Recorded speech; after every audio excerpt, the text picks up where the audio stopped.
What up, boys, and welcome back to my YouTube channel. Today, we're going to talk about my initial thoughts for all the games. Let's get it started. Falcons versus Panthers. Penix, he looks really bad, to be honest, and it's pretty scary because Bijan was drafted in the top five, and Drake London was a round two asset, and playing in an offense with this bad of a QB, like it's a little scary. Bijan, he gets all the touches. He's probably the number one asset in fantasy, either him or CMC. What's happening is because of the kickoff rules, yards per game's at like an all-time low since like 2003, but you're still getting a lot of touchdowns. So instinctively, running backs are going to be a lot more valuable because they get more of their points off touchdowns, and receivers get more of their points off receptions and yards, which is kind of common sense. Running backs normally will have like 14, 13 touchdown years, and wide receivers normally like 7 to 8. You always have the outliers, but to me, that puts a premium on running backs. So people like Bijan Robinson, just a great pickup. Um, you can just pick this guy up. But yeah, I think Bijan's, I got him as the number two asset in fantasy. I still think CMC's number one, even though he might get hurt, but who knows. London, I would hold if you're an owner, and I would honestly look to trade for him. Back-to-back rough performances, but feel pretty safe in saying the passing offense will just get better if it's with Penix or if it's with oh my God, why do I want to say Andrew Kirk Cousins? It'll get better. London's still a great talent. Mooney, I'm really not interested in Mooney this year unless you're deep leagues. His best year, he barely got over 1,000 yards. So at best, you're getting a decent flex with no real upside, especially since the offense is worse than we thought. Like, I just don't really see why you're holding Mooney. I feel like he's the definition of the first guy that appears on projected points when you look at free agents. Eckler, he lost his desperate flex appeal. He got only 6 snaps. It was because they were losing, but still, like, I said he was a very desperate flex start, but he's not gonna do anything when the Falcons are down. Like, it's not even worth it. Pitts, he's the definition of one of those tight ends that start every week. His snap rate's been pretty steady, which is good to see, but you know, it's Kyle Pitts, like definition of like Bryce Young, he doesn't have the passing yards to really be relevant in fantasy. McMillan, I think this is a great chance to buy low this week. I would not bet on the Panthers being able to boat race many opponents, and even if they do, I mean, T-Mac should get his first. Chubbard, same snap week, like exactly the same with Dowdle. He still looks like the better back. It was kind of annoying he got vultured, but in this offense where they don't pass too much, he will get his touches even if his snap rate isn't like insane. Dowdle, he's a great handcuff because he will get some touches, and we've seen him be a lead back and be kind of efficient. And ETN just doesn't look good. Any other receiver, there's just not enough talent or pass volume to like care about anyone. Oh, and Jatavian Sanders is definitely droppable. Moving on to the Packs versus the Browns. Can't believe the Browns didn't choke this game. I swear to God, I was expecting them to like for all the blocked field goals today. I figured the Browns would be the one to let a blocked field goal go.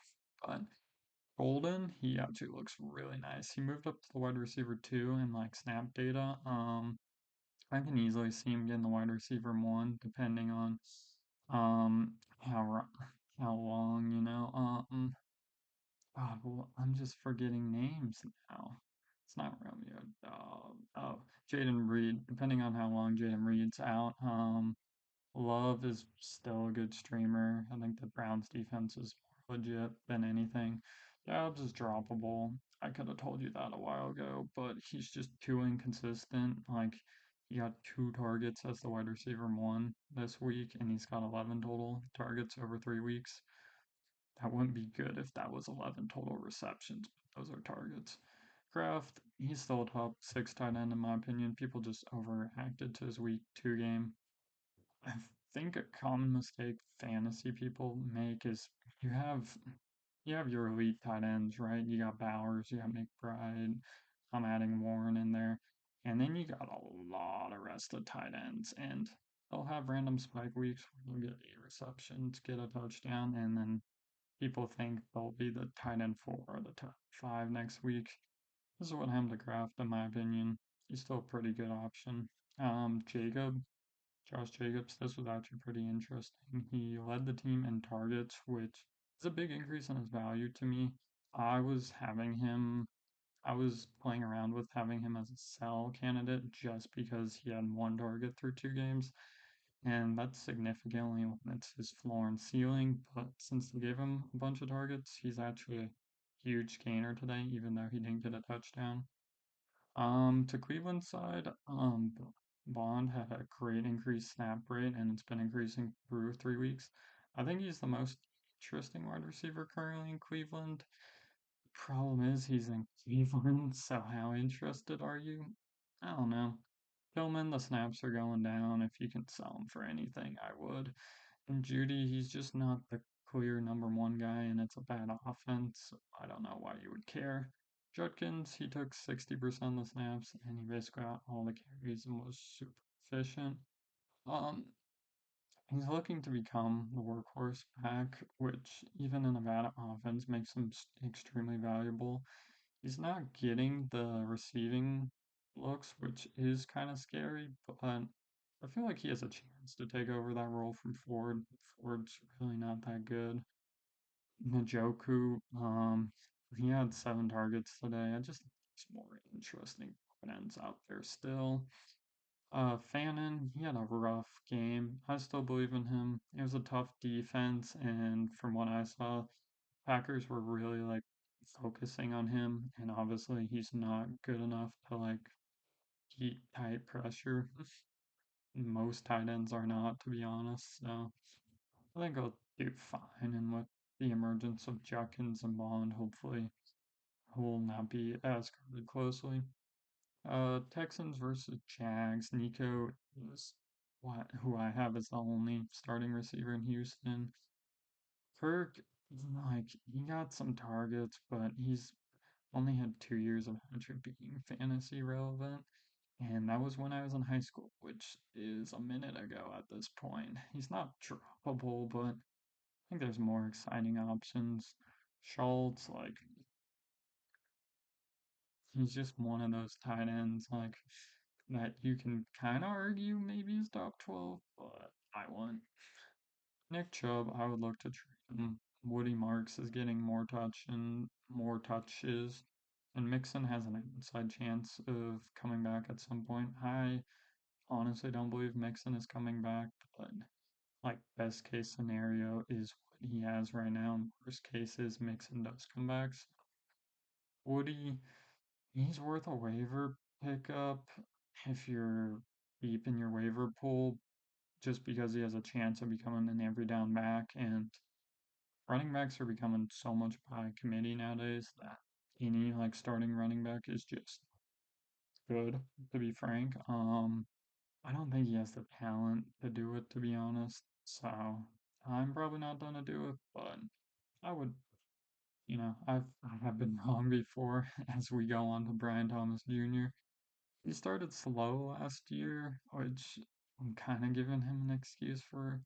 He's still getting targets. If you can get him for cheap, I would still recommend it, but I obviously don't have him as a guaranteed start next week.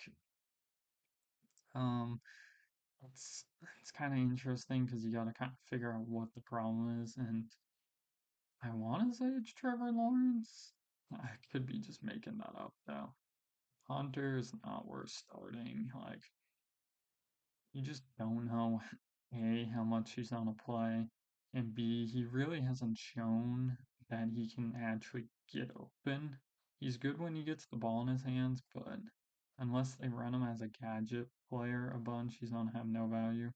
Parker Washington took over the De'Ami Brown role, which has been seeing a lot of targets.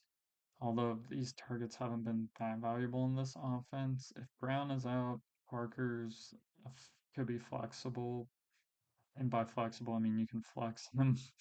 Um, but if Brown is back, I really have no interest. Travis Etienne, he's gonna still get a majority of the snaps and touches. Still a must-start guy every week. Don't really have to talk about it. Gruden did get outsnapped by LeQuint Allen and only ran 6 routes compared to 15 and 16 from Allen and Etienne. He's still a hold as a young handcuff starter potential, but he did get the touchdown, but I'm not starting him next week. And he really didn't show me anything to improve my opinion on him. Uh, Strange, I did not believe in this kid, but he's a solid waiver wire. If you pick up a tight end, I look more into him. He's young. I'm just a little worried that he has a low target priority, and what I mean by that is for now, Brian Thomas Jr. is still the number 1 option, and then they seem to be really trying to give it to Hunter, who's the second option. And then you have the running backs who combined probably are a third option. So at best, Strange is a third option and a bad offense. I mean, if you need a tight end, like it's not too much to go off, so I would still take a shot on him. Bengals versus Vikings. Yeah, this first time I've seen people overhype a wide receiver with a backup. I think Chase will be fine the rest of the year. He's a tier 2 wide receiver right now. Higgins, as I've said before, a backup receiver really hurts the wide receiver 2 more than the wide receiver 1. Wide receiver 1s can still be relevant. Wide receiver 2s just it's so hard for them to even be remotely relevant. I would trade Higgins for anyone of interest. I think this is just gonna happen a lot. He's talented enough as a deep ball threat where he will definitely get like a cool touchdown or a long play every once in a while, but you can't really trust that. Chase Brown, holy crap, dude, he's been terribly inefficient. I actually have him as like this is a super rare case in my opinion, but he's so efficient that I don't think the volume can make up for it. I mean, P. Ryan was getting some carries because it was a blowout, but also because like you're just looking for anyone at this point. I mean, start calling up Peterson, start calling up Frank Gore. I would get rid of Chase Brown, man. He's just been terrible, to be honest. Fant, I don't really care about. Browning, I'll do better next week, but just as a quick rule of thumb, you should not be looking to play a backup quarterback in fantasy. Jay Jetto's still the best wide receiver talent wise. You just got to put up with a subpar quarterback, whether that's Wentz or McCarthy. Wentz, don't be fooled. He's washed. Jordan Mason, he's an automatic start if Jones is out. Pretty obvious. Wilkinson had a good game, but I want to see what he does with McCarthy because that's what's gonna matter at the end of the day. Who cares if he's got good chem with Wentz? Like the Vikings do not want to see Wentz play. No one wants to see Wentz play besides his mom, I'm sure. Metcalf, trade him.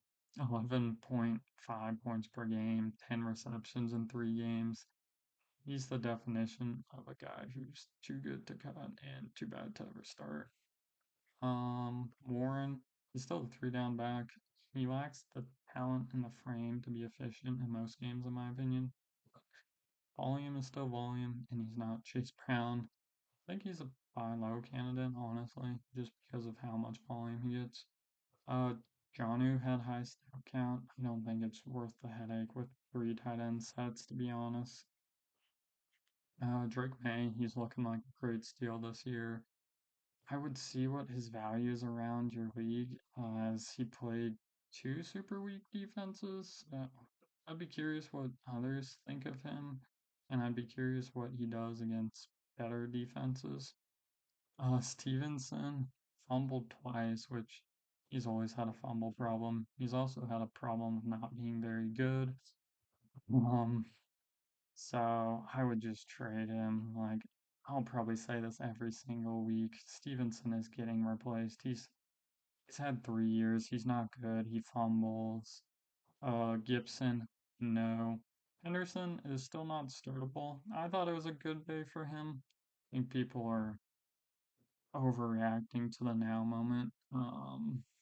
But yeah, I mean, Stevenson fumbled twice, Gibson fumbled once. Henderson got 11 carries. Stevenson and Gibson got 11 carries combined. He got 3 targets. Stevenson and Gibson got 3 targets in total. So he's about at the 50% mark, and he should be only getting better. Um, Bude, I would still hold him. I think that's a very interesting opinion, but he's the wide receiver one in snaps, and like if Drake May is doing so well, like I think some wide receiver has to be relevant. I don't think Hunter Henry can be the guy all the time, or Stevenson can get 80 yards of receptions a game. But yeah, I would hope he can just return to form. Diggs, I've been off Diggs since last week, and I'm still off him. I just think he's past his prime, to be honest. Um, yeah, I don't have much else to say. I would just try to get rid of him. He doesn't seem that interesting to me. Hunter Henry, he had boom games like this last year. Um, It's it's the same thing I keep mentioning. Like after you get past the top three or top four tight ends, like you can maybe argue for 5 and 6, but from like 7 to 15, 14, it's really just your choice and like vibes, to be honest. So he's just in there. I said I like Strange better currently just because he's younger and I could see him being more consistent. Strange has also improved throughout his years, so you could be putting it all together why Hunter Henry's like 30, and I can't imagine he's going to be gashing defenses that are a little better than the Steelers defense. Um, Rams versus Eagles. Puka is the wide receiver one, straight up 15 targets out of 33 passing attempts is insane.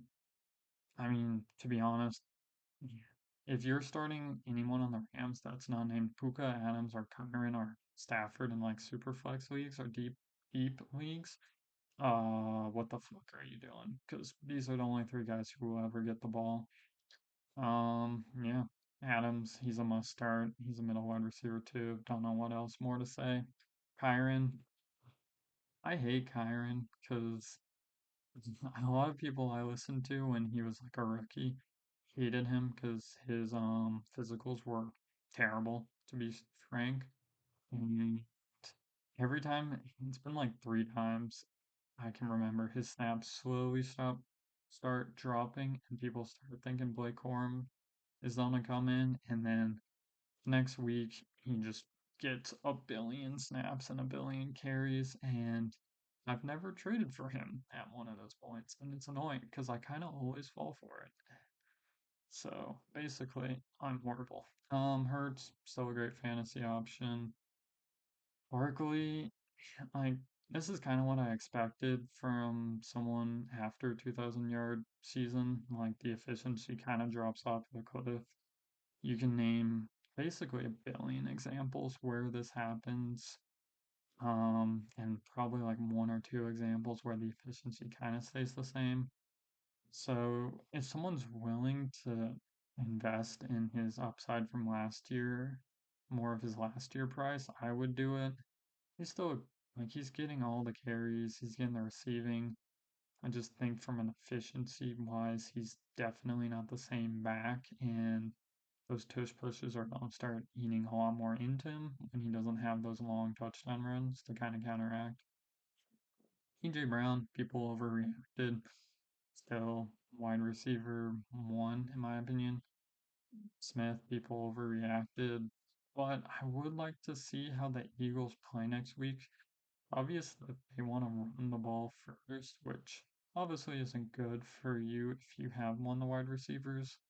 I think Brown as the wide receiver one has a lot better chance at overcoming that or getting those rare targets. But the Rams were killing the Eagles when they were going to their run first strategy, and then the Eagles kind of came back. So They play Tampa Bay next week, and I want to see like, do they go back to the running offense, or do they try to mix it up? Jets versus Bucks. Holy shit, what a weird ass game. I can't believe the Jets came back. I was watching Red Zone and I thought the game was over, and then you were watching Red Zone, Scott's like, yeah, by the way, the Jets have blocked the field goal and are now up. We haven't shown them since they were down like 30-3, but and then of course the Jets fucking lost it. Because they're the Jets. Garrett Wilson. He's he's a nice safe option because you know he can. Hell, if I fucking have to go out and play quarterback for the Jets, he'll probably still get 6 targets and 4 receptions for 40 yards. But the offense is bad. The QB is limiting his ceiling, obviously. Hall, Huddle scary. I said to trade for this guy, but he only got 38 snaps out of 69. Allen was more efficient with 6 carries compared to Hall's 9. They were down most of the game. I want to see how they play against Miami because a big reason I was a fan of Brees Hall was because his playoff schedule. I normally don't look at playoff schedule this early, but he's got the Cowboys and the Dolphins, and then I don't think he has the Saints during them, but he's got like the nicest playoff schedule I might have ever seen in my life. So I just like getting him for that.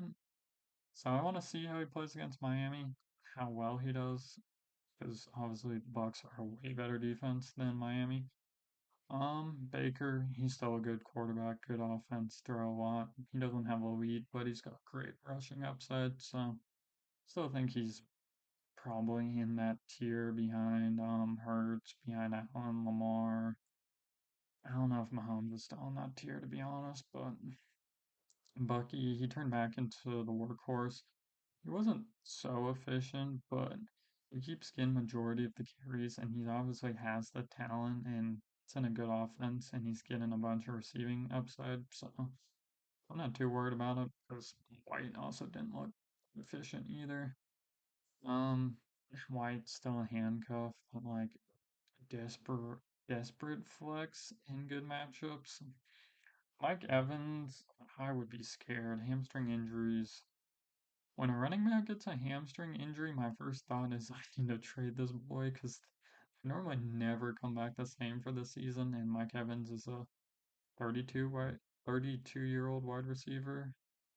I mean, he probably wants his 1,000-yard season, but I don't know if he can get it. But obviously, that's a wait and see.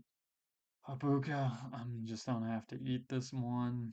Um, because of the Mike Evans injury, his value actually climbed up to the value people thought he had because he now is the wide receiver one, and even if Godwin comes back, he can still be really good as the wide receiver two. Where my main concern was like he wouldn't be that valuable as the wide receiver three, but minimum he's the wide receiver two. So yeah, just hold him and flex on me that you guys were right and I was wrong. Colts versus Titans. God, the Giants just might be cursed, bro. Like, why is Daniel Jones looking so good? Pittman, he's a good flex option. Problem with Pittman is, and the reason I've made a lot of money off him is because he just doesn't have the high-end talent to put up a crazy receiving year. So I think at best, like wide receiver 24, I wouldn't I wouldn't buy him for anything that's like a wide receiver two. I would be like wide receiver three, but he's still flexible. Or yeah, you can put him in the flex. Taylor, I got him in tier one of running backs. Like obviously elite talent. We've seen it before. Obvious workhorse. I mean, DJ Kitten's getting nothing. He honestly gets a lot of receiving usage that I think people are discrediting. So yeah, I think I got him as RB4 tentatively right now. He's just an amazing asset. I honestly hope he trade for him when I told you guys too, because that was probably one of my better takes this year so far. Warren, my hot take is that I have him as the tight end too. He's very close to McBride.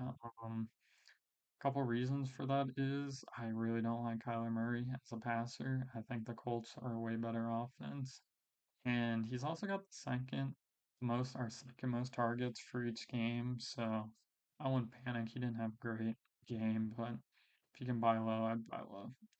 Pollard, he's the workhorse until Spears come back, which I don't know how many people are aware of that. Like I obviously know sweats are, but you can trade him to a guy who might kind of know what they're doing, but really don't, and just see like all the attempts and get rid of him for, someone on a better offense, just to be frank. And the offense did look slightly better, which was promising. Chigo Congo, I'm on a rant a little bit. The last 2 years, this guy's been a top five tight end for me in best ball. Mostly because he was so low when people were drafting him. He was a decent prospect, clear tight end one. Who else are they throwing to in Tennessee? And he somehow has burned me. Like I picked him in round like 15, 16 last 2 years, and it's almost impossible to get burned out of that spot, but I have. So if he actually decides to do something this year, I will fucking lose my goddamn mind. But more serious now, don't be tricked. I've watched him a lot. Sadly, he does this every once in a while. His snap rate's going down. Don't even care. Um, Ridley, he's still worth our roster spot, but it's looking bleak. Amendola, I would just hold until he becomes the clear wide receiver one. He looks good today, but again, he needs to be that wide receiver one. Or Ward needs to start improving, which both of those things could happen. Raiders versus Commanders. I have not a lot to say, but I have a lot to say if that makes sense. Jacoby Myers, I would look to move him. Raiders didn't want to give him a new contract. I think it's pretty obvious they want one of their like three young wide receivers to be the main one. So, Trey Tucker. I gotta look more into it. I mean, I think it's foolish for anyone to tell you to not use a waiver wire pickup on a guy who scored 40 points. Like, not everyone can do that. He's improved throughout his career. He got the number one, like, most routes run in the game. Just, if I was a betting man, technically I am, uh, I would think this would just be a random spike. Like, they were down a lot. Commanders were playing pretty lazily, but he probably has the best odds to be the wide receiver one in this offense. Again, don't know how much that means. It's obviously worth the pickup, and you just kind of got to see what he does next week, to be honest. Bowers, I still think he's the tight end one. I think he's not 100%, which is, I was about to say fine, but I'm sure people started him not fine with it. I would just buy the dip if you can. Ashton Genty, when I was doing my research on Genty, one thing is I hate picking rookies in the first round. I just feel like for like a person to be valuable in their first round, they need to have like one of the best rookie years of all time, and I just don't like betting on that because I don't see much upside, and I see a lot of downside, like we're seeing with Genty. But the O line, Raiders were the fourth worst last year in yards created by their own line. And like we saw with Barkley, super talented backs can struggle behind bad O lines. And the Raiders' fix for this was they did get rid of their worst offensive lineman. But normally an O line problem isn't just one dude. So that's why I didn't like him. And I seem to be right on this take. I think Gentry's talented, obviously. I just think this O line's holding him back. So then what do you do with him? You might ask. I think your best bet is holding Genty. His value's pretty low, and the Raiders seem to air it out a bunch, so I would assume teams start lining up the boxes, but I also wouldn't suggest trading for him either. I think this can easily be a Cleon Giants situation. Terry McLaurin, he's still a high low candidate in my opinion. I know I haven't said that on camera yet, but I've thought about it. You kind of know what you're getting with him. He's been a low wide receiver two most of his career, like insanely consistently. He spiked as a wide receiver seven in PPR last year. Hopefully my memory didn't fail me on that. Um, I think Daniel's sophomore slump. I kind of just assume everyone has a sophomore slump. That's kind of what happens. So I think mid wide receiver two, because obviously even if Daniels is slumping, Commanders are a better offense than what they were like 5 years ago. Debo, just the definition of you should never see wide receiver two with a backup in ever. This RB room, it's by committee. I don't think you can start a single one with Marcus Mariota. I don't know if this is like actually what they want to run or they're trying to complement Mariota the best. I think the most valuable one is still Bill to hold, and then Chris Rodriguez is second. And then after that, I don't think it's worth the other ones. Ertz, this one was interesting. I don't think it's a big deal, but I figured I should mention it. His snaps were almost down to 50%. I think mostly because it was a blowout and they want to run different sets for Mariota instead of Daniels, but I would still monitor it if you're an Ertz owner. Sutton, he's still the wide receiver one. In a good offense. His ceiling is honestly only contained by his overall skill level. Which, when I say that, like he's still a really good wide receiver. He's just not Chase or Neighbors. You know what I mean? Troy Franklin. I wouldn't say drop him. I know some people are really head first in that, but he's still the wide receiver too. He ran two less routes than Sun. And this offense still looks pretty good. I think you can get some value out of it. JK, he still start every week. I don't think you have to worry about Harvey for now, but Sean Payne is just an unpredictable motherfucker. So like, you you never know when he's gonna hit that bong, bro, and just come up with some wacky shit. I wonder how many people would get that reference that I just said, but RJ, he's stuck as the clear backup. It's just kind of handcuff time with potential. I do think J.K. Dobbins, his injury history is pretty bad, so that makes him a little more of attractive handcuff in my opinion. I know most people are, I should say, most like experts don't like kind of viewing injuries as repeatable, but I kind of do because it kind of does happen. Um, Knicks showed more rushing upside, but I still think people are overrating him in like QB rankings. I don't see why he's with Baker and Mahomes with the not. He's got rushing upside, he's got passing upside, but not crazy. Herbert, he's still in a pass first team with a very nice receiver core, still a top eight quarterback. Hampton has completely turned into a workhorse. Still worried about how inefficient he's been, but frankly, it does not matter.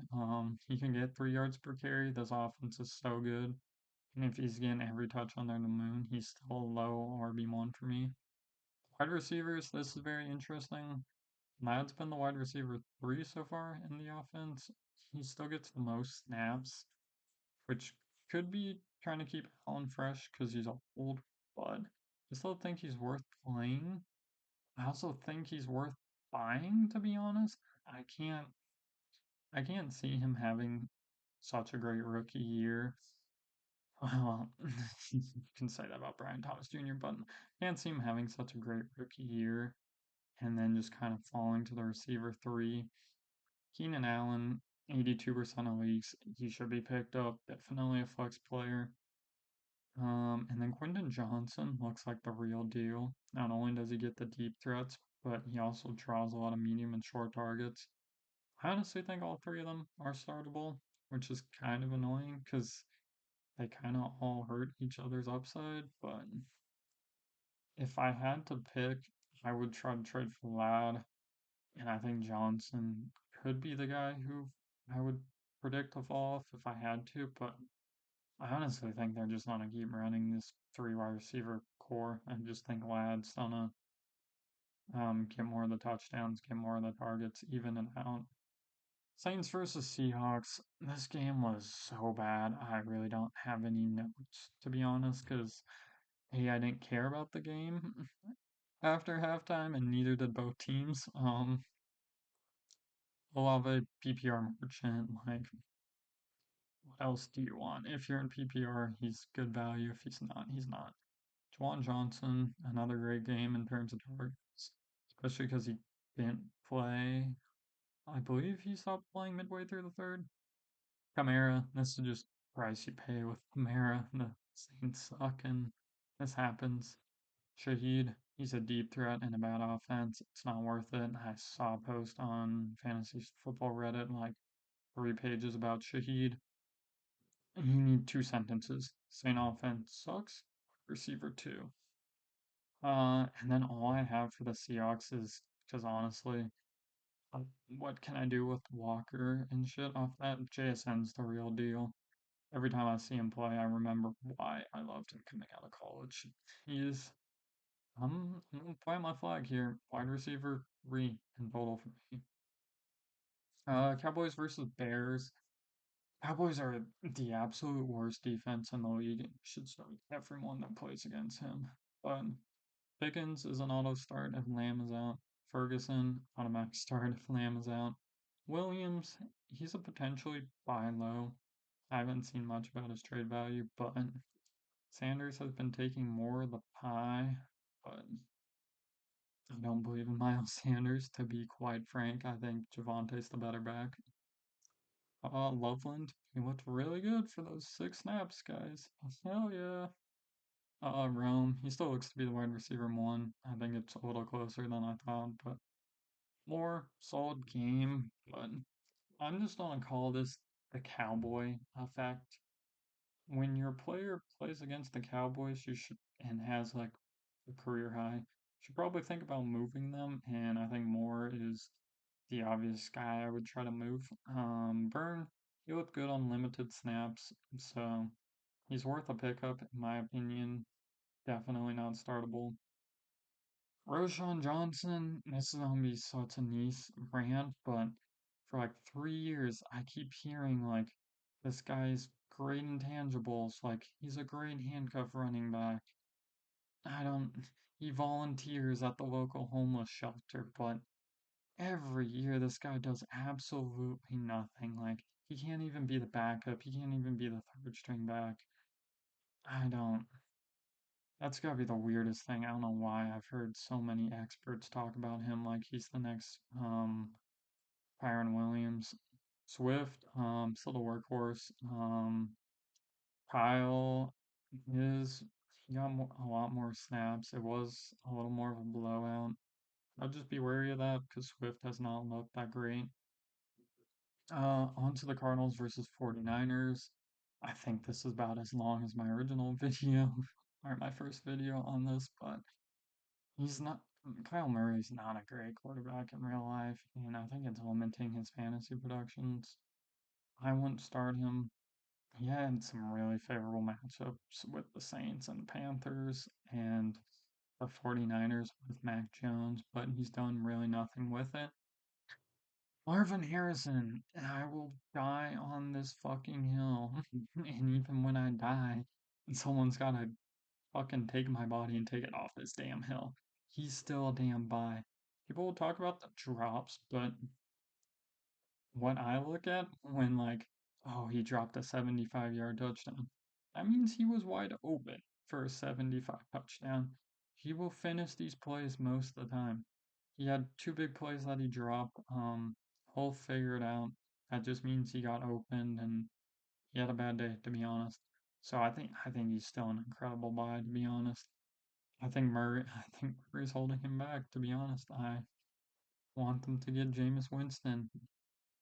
I actually don't because I didn't draft Marvin Harrison much in like best ball, but anyway. I also don't have him on a single team. I just want to be right about this. McBride, he generates volume. I have him as the tight end 3 just because Can't believe I'm saying this in the year 2025. Murray is clearly the worst option in terms of throwing compared to Daniel Jones. Connor, RIP, out for the season. I have a lot of Trey Benson shares. I feel, because, like, that's such a terrible thing to happen, but, like, it's such a good thing for my fantasy teams for it to have. It's very conflicting. Trey Benson, Benson season, baby. He should be the top pickup if available. Workhorse, D. McCarta, 2 rushes, 0 yards. Yeah, that boy ain't doing damn shit. Trey Benson, gonna win me some leagues, gonna win me some money. Hopefully he'll win you guys some money. Yeah, D. McCarta, don't even think about it. He's a bomb, straight up. 49ers, CMC 15 targets is actually insane. Like he's the RB1, honestly, just straight up. Really doesn't matter that he's inefficient if he gets 15 targets. He heard me compare A-Chain to him and he got really fucking offended. Pearsall, he looks so good, man. I would keep holding him. I think he can be the wide receiver one over Jennings and Ayuk. I do have a lot of Pearsall this year, but I would hold him.